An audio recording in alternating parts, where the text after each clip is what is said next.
आप देख रहे हैं लाइव लगातार और मैं हूं बोकारो से दिनेश पांडे। सबसे पहले मैं आपको बता दूं कि जिस तरीके से घरेलू हिंसा जो बढ़ रहा है और घरेलू हिंसा के साथ साथ कई घटनाओं का भी इस तरह से कहा जा सकता है कि कई घटनाओं की भी पुनरावृत्ति हो रही है। लेकिन तब है कि आखिर किस तरह से किसी घटनाओं को रोकने के लिए क्या उपाय होने चाहिए और उसके लिए क्या तौर तरीके होने चाहिए। और खासतौर पर घरेलू हिंसा की अगर मैं बात करूं तो घरेलू हिंसा के कारण कई घर बर्बाद भी हो गए हैं। लेकिन अब ये जानना जरूरी है कि आखिर घरेलू हिंसा को रोकने के दिशा में कौन सी पहल है, या फिर घरेलू हिंसा होता है तो क्या हम उससे बचने के लिए क्या करें। तो ये सब तमाम तौर तरीके हमारे साथ बताने के लिए हमारे साथ मौजूद हैं मानव अधिकार के लोग, और हम इन्हीं से जानने की कोशिश करेंगे कि आखिर क्या कैसे ये घरेलू हिंसा को रोकते हैं, कैसे तमाम चीज़ों को रोकने की दिशा में ये पहल करते हैं, क्या जागरूकता की कितनी ज़रूरत है।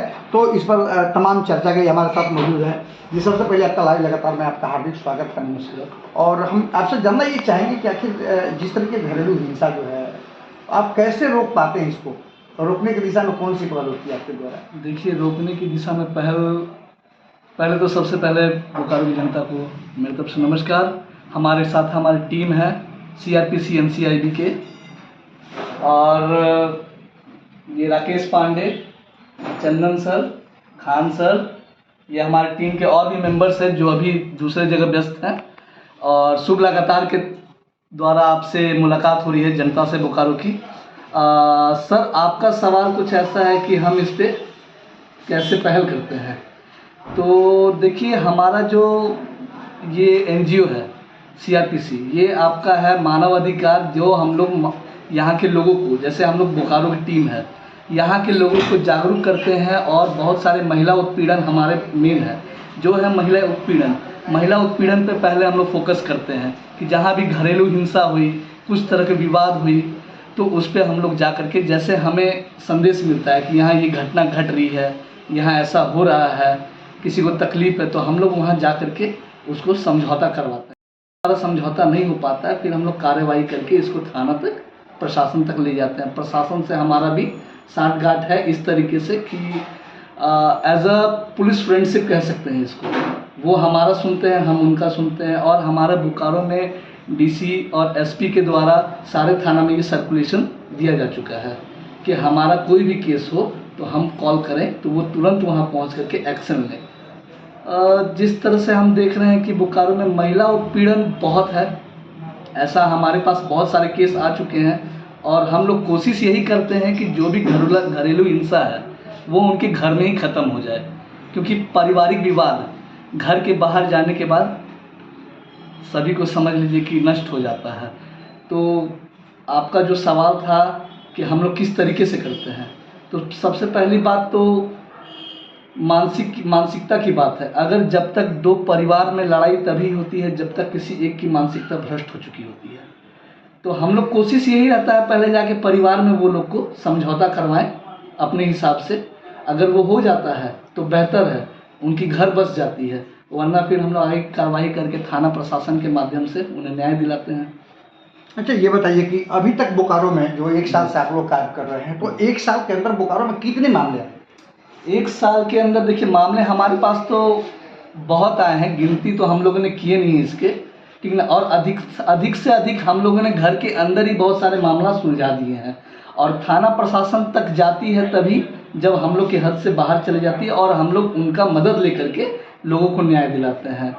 लमसम कहेंगे तो एक तरह से 25-30 केस से ऊपर जो हम लोग डायरेक्ट फेस करते हैं उन लोगों के पास जा कर के, और ट्विटर के माध्यम से और फेसबुक के माध्यम से। ट्विटर के माध्यम से ज़्यादातर, जो कि राकेश पांडे हमारे जो साथी हैं जो इस टीम में जुड़े हुए हैं, उनके माध्यम से जितने भी संज्ञान में हम लोग देते हैं, SP, DSP, DIG, मुख्यमंत्री, जितने भी आला पदाधिकारी हैं, सभी को ट्वीट करके इस मामले को संज्ञान में लेकर के, और हमारे पास पॉजिटिव रिस्पांस भी आता है इसका कि हाँ। आपको क्या लगता है कि आखिर इसके निराकरण की दिशा में कौन सी पहल की जानी चाहिए जो सामाजिक स्तर पर हो? देखिए, सामाजिक स्तर पर यही बोलेंगे, अगर लोग खुद से जागरूक हो जाएं, खुद से समझदारी आ जाए, तो घर की समस्याएं, घर की झगड़ा बाहर जाएगी नहीं। तो पहले उनको देखिए, पक्ष विपक्ष दोनों होते हैं। झगड़ा तभी होता है जब दोनों में समझौता नहीं हो पाता है।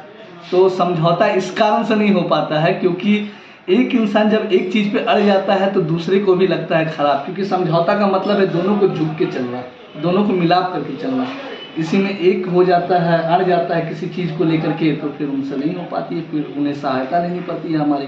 लोगों से क्या अपील करना चाहेंगे? जैसे मान लीजिए कि घरेलू हिंसा जो होती है तो आपको लोग बुलाए या फिर आपके माध्यम से सामाजिक स्तर पर उस मामले को सुलझावे। जी, हमारा कहना यही है कि देखिए, हमारे माध्यम से भी क्यों, हम ये चाहते हैं कि वो घर का जो भी परिस्थितियाँ हैं उनकी, वो अपने गार्जियन से पहले सलाह करके उसे सॉर्ट आउट करें।